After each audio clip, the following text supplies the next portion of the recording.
Sliding in here is Bill safety Taylor Rapp joining us on set, and player interview appearances on One Bills Live presented by Tim Hortons. Tim Hortons, the official coffee of the Buffalo Bills. All right, Taylor, let's begin here because, you know, I want to talk about tackling technique with Derrick Henry because time and time again, every week we see these guys on other teams trying to go high on this guy. Now, you actually tried to take him out at the thigh board in week 4, and you kind of got more of your head on his leg than your shoulder and paid for it. What is like it? You want to get him around the wickets, man, right? Not up high. I mean, I think the big thing is you got to get him before he gets going. You know, once he gets rolling, you know, it's a tough down for anybody. But you know, obviously, amazing player, Hall of Fame player. Obviously, a tough task for us. And you guys are second time you've seen him, obviously, this year. First one did not go well. Looked like as you climbed back into it, the offense had turned it over, and then you were behind the 8 balls. They took it down, scored again. They really, that running game of theirs with Derrick and Lamar, and Lamar's ability to handle the ball. I mean, you guys see it all the time.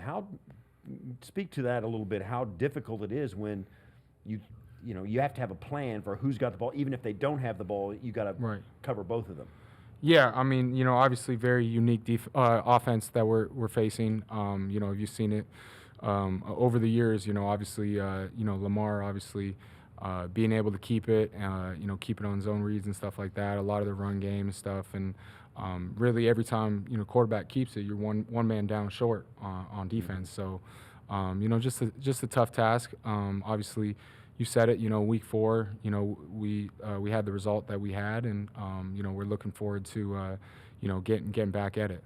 Do you feel like, because you're back 7, man, it's been through a myriad of injuries through the course of the season where it just felt like, hey, when are we going to get the band back together here? It just seemed like one guy goes down, we're getting him back, you know, and it's just been a series of, you know, mixing some pieces. And while that has value, because if you have to turn to those guys, they've got experience on the field. By the same token, I got to believe you guys feel really good about finally having everybody back on the field together here at the most important time of the season. Yeah, no doubt. I mean, you know, obviously we're not the same team that we were in week 4. You know, they're also not the same team as well. So, you know, you said it right there. We were down, you know, 3 of the, you know, our top defensive guys with Taryn, Matt, and TB. So, you know, obviously different team, different, you know, players that back out there. And so, you know, we're looking forward to the challenge for sure.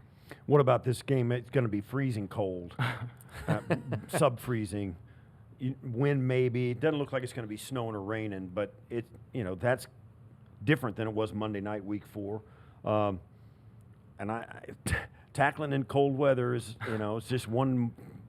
I use that term. It's 1 degree of difficulty more, right? Yeah, no doubt. You know, obviously, the weather and the conditions, you know, has a factor on it, and you know, obviously, it's going to be a lot colder than week 4. But you know, we've been dealing with that for the last, you know, couple months really, and you know, when they say what's the saying, when it's too hard for everyone else, it's just right for them. It's just right for us. So you know, that's. I've always maintained, because we used to, you know, you have to go out and practice in it, and you just bundle up.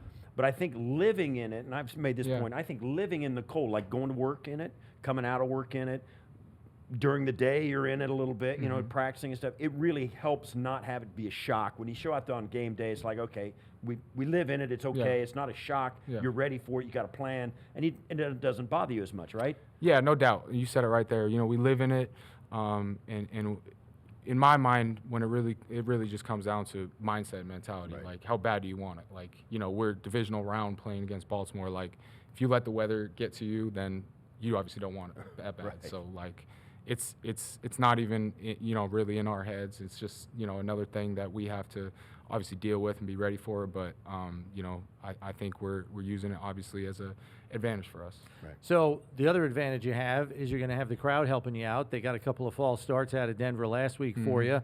But at the same time, it makes communication for you guys a little more challenging also pre-snap. So how have you guys felt you've been able to get around that this year? Do you feel pretty good about the nonverbal stuff and the hand signals and whatever you guys got to turn to, knowing this crowd's going to be out of their mind No doubt. Sunday night?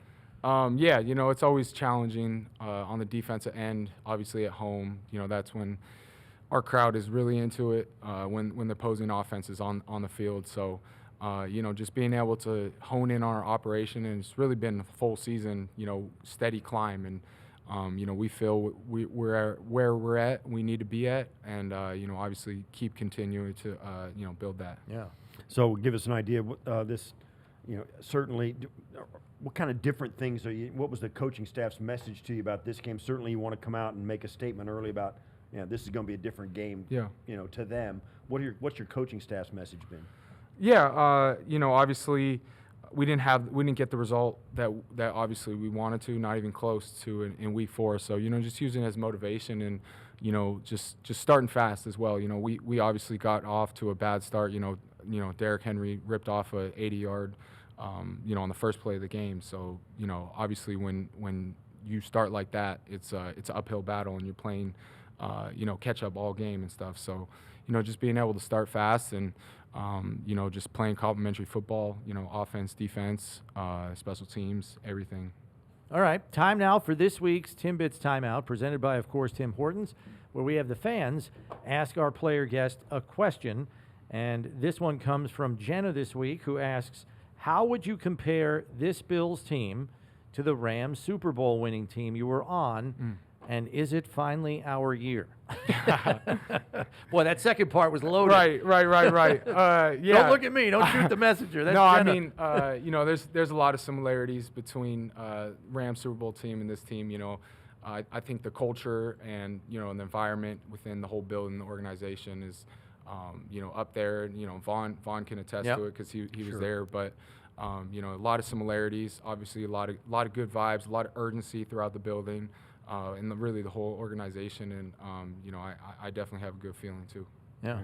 That's stuff. awesome. Yeah, David Edwards too, right? Yeah, And Dave. and I Cromes. forgot about Dave. Yeah, Cromes. Yeah, Cromes for was sure. there. Right, Aaron right. Cromer, the offensive line coach. So yeah, maybe we can get a little of that magic pixie dust from the Yeah. Rams in 2021. Sprinkle it all over the locker room. Right. Yeah. Well, listen. Appreciate the time as always, Taylor. Stay healthy, and good luck kicking some butt on Sunday night. Appreciate you guys. Thanks for having me All on. right, that's Taylor Rapp joining us here.